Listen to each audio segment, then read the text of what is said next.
the red Etin. There was once a widow that lived on a small bit of ground, which she rented from a farmer. And she had 2 sons, and by it was time for the wife to send them away to seek their fortune.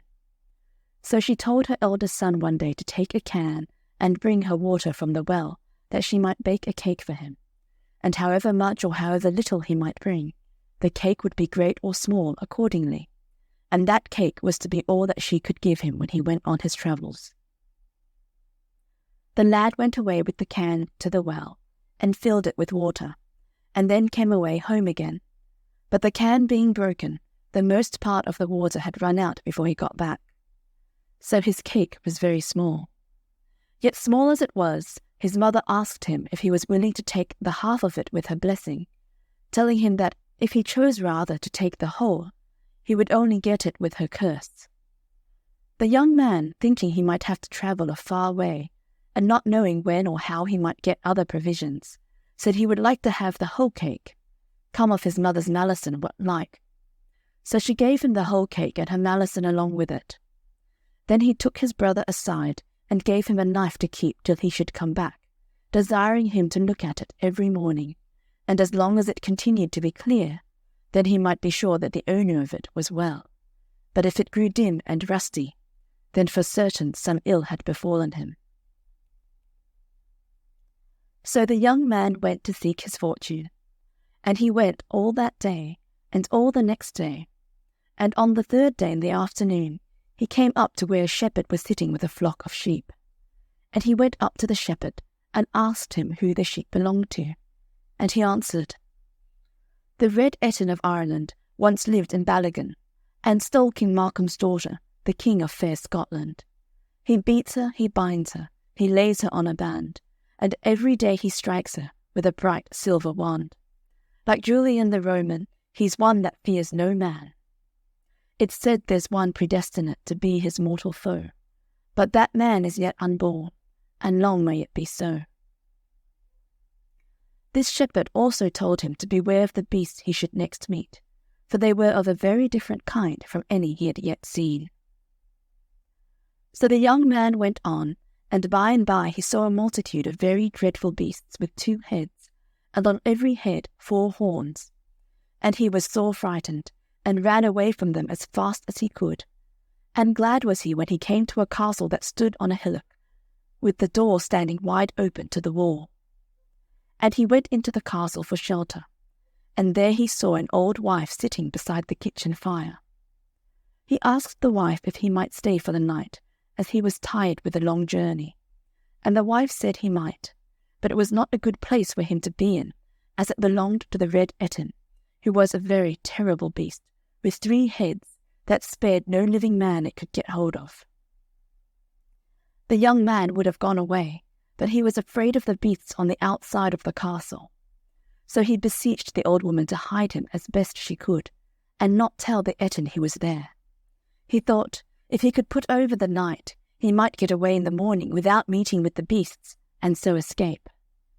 But he had not been long in his hiding-hole before the awful Etin came in, and no sooner was he in than he was heard crying, "Snoch but and snoch ben, I find the smell of an earthly man.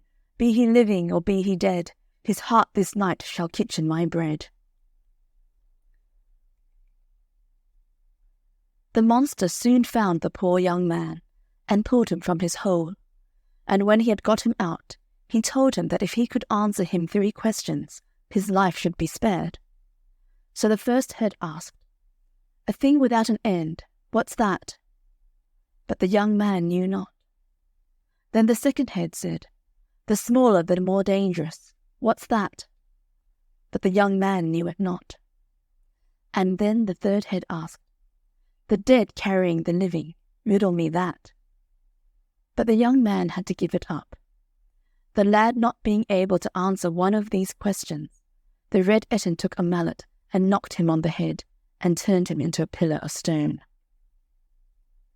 On the morning after this happened, the younger brother took out the knife to look at it, and he was grieved to find it all brown with rust. He told his mother that the time was now come for him to go away upon his travels also. So she requested him to take the can to the well for water, that she might make a cake for him. And he went, and as he was bringing home the water, a raven over his head cried to him to look, and he would see that the water was running out.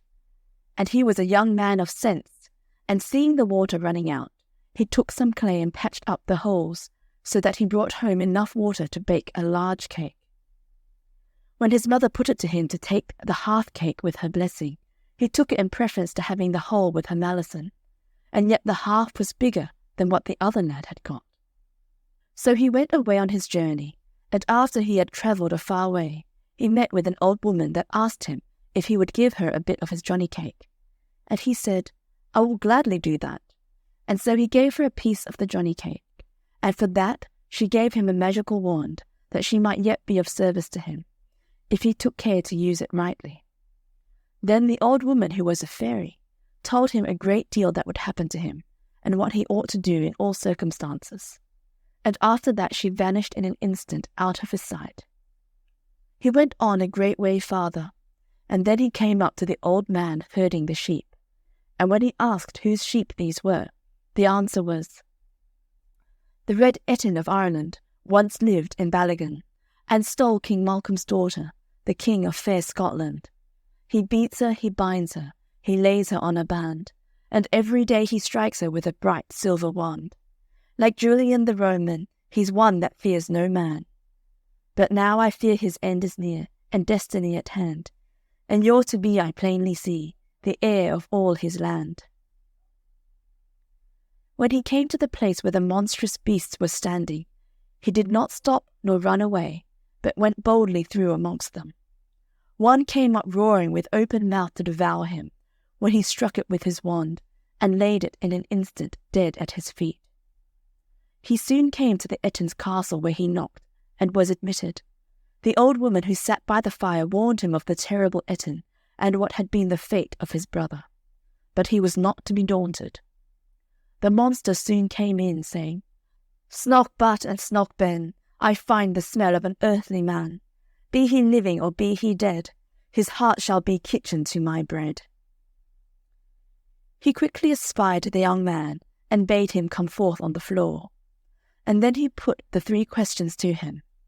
But the young man had been told everything by the good fairy, so he was able to answer all the questions. So when the first head asked, "What's the thing without an end?" he said, "A bowl." And when the second head said, "The smaller the more dangerous, what's that?" he said at once, "A bridge." And last, the third head said, "When does the dead carry the living? Riddle me that." Then the young man answered up at once and said, "When a ship sails on the sea with men inside her." When the Etin found this, he knew that his power was gone. The young man then took up an axe and hewed off the monster's 3 heads. He next asked the old woman to show him where the king's daughter lay. And the old woman took him upstairs and opened a great many doors, and out of every door came a beautiful lady who had been imprisoned there by the Etin. And one of the ladies was the king's daughter. She also took him down into a low room, and there stood a stone pillar that he had only to touch with his wand when his brother started into life. And the whole of the prisoners were overjoyed at their deliverance, for which they thanked the young man. Next day they all set out for the king's court, and a gallant company they made. And the king married his daughter to the young man that had delivered her, and gave a noble's daughter to his brother. And so they all lived happily all the rest of their days.